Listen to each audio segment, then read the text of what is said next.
प्रश्न तीसरा, यदि द्विघात बहुपद f(x) बराबर x square minus 8x plus के शून्यकों के वर्गों का योग 40 हो तो के का मान ज्ञात कीजिए। द्विघात दिया गया बहुपद f(x) बराबर, ये बहुपद है। अब इस बहुपद के शून्यक नहीं निकाल सकते, किस कारण से? क्योंकि इसमें के आ रहा है तो के टुकड़े नहीं हो सकते, शून्यक नहीं निकाल सकते। माना कि दो शून्यक एल्फा व बीटा है, शून्यकों का योग माइनस बी बटा ए, तो शून्यक एल्फा बीटा माना एल्फा प्लस बीटा बराबर।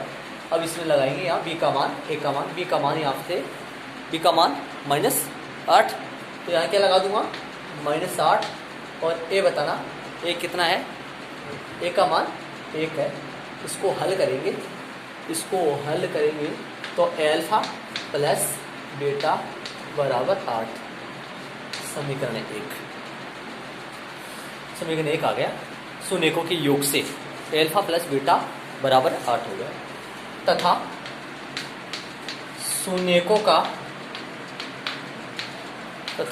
शून्यकों का गुणनफल बराबर, सूत्र होता है शून्यकों का गुणनफल का c बटा ए।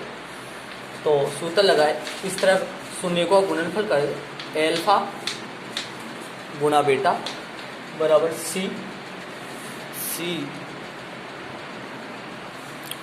c का मान k बटा 1। अब यहाँ से एल्फा इंटू बीटा बराबर k, समीकरण 2। तो इस प्रकार से समीकरण 1 और समीकरण 2 प्राप्त कर लिए अपन। अब एक प्रश्न अनुसार, प्रश्न में जो बात दे रखी है उसको लेंगे यहाँ से, शून्यकों के वर्गों का योग। प्रश्नानुसार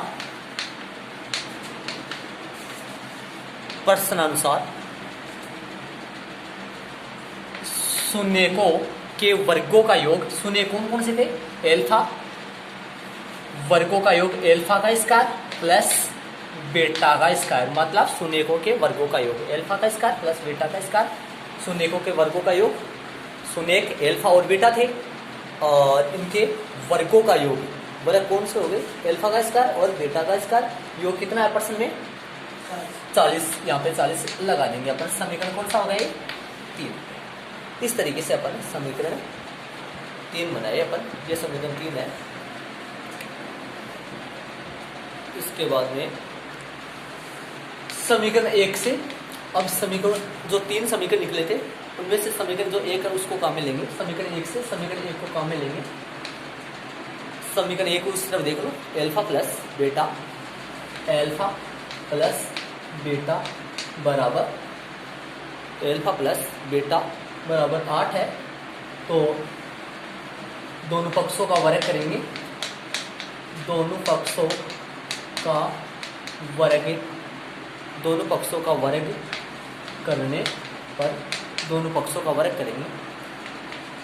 एल्फा प्लस बीटा का होल स्क्वायर बराबर 8 का स्क्वायर, तो यहाँ सरल समीकरण लगेगी a प्लस बी का होल स्क्वायर, एल्फा का स्क्वायर प्लस 2 ये भी हो गया, तो 2 एल्फा बीटा प्लस बीटा का स्क्वायर बराबर 64। यह सभी सरल समीकरण लगी है a square plus 2ab plus b square. अब देखना आगे स्टूडेंट्स, अब समीकरण अपने एक को काम में ले लिया है। अब उस तरफ समीकरण 2 और बच रहे हैं, एक को काम में ले लिया, दूसरा और तीसरा बच रहा है। तो समीकरण 2 में ध्यान दो, समीकरण 3 में ध्यान देना। समीकरण 3 में alpha square plus beta square है, मतलब इन दोनों के वर्गों का योग है, और ये योग 40 यहाँ काम में ले लूँगा। ध्यान देना इस तरफ, देखो ये तो रहा आपका एल्फा स्क्वायर और ये रहा आपका बीटा स्क्वायर। इन दोनों की जगह समीकरण 3 से मान रखूंगा, इन दोनों की जगह समीकरण 3 से मान कितना है वहाँ से देख लें। इस तरफ से देखो कितना है, alpha square plus beta square का मान कितना है? 40। तो मैं यहाँ स्टूडेंट 40 रख दूंगा, 40 प्लस 2 गुना एल्फा बीटा आ गया, और एल्फा बीटा का मान समीकरण 2 से कितना है? तो के यहाँ लगा दूंगा 64, और कारण में यहाँ लिखो कि भाई ये 40 और 2 के कहाँ से आया? के कहाँ से आया? समीकरण कहाँ से?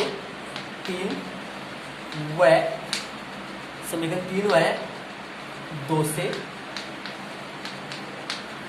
समीकरण 3 वह 2 से आ गया ये मान। हल कर दो यहाँ से, 40 को आगे भेजेंगे तो 2 के बचेगा या, और 64 माइनस 40 हो जाएगा। तो आगे देखना है स्टूडेंट्स, के बराबर बाकी करेंगे, 64 में से 40 कट जाएगा, 64 में से 40 कट जाएगा, कितने बच जाएगा, और बटे में 2 आ जाएगा। यहाँ से के का मान आ गया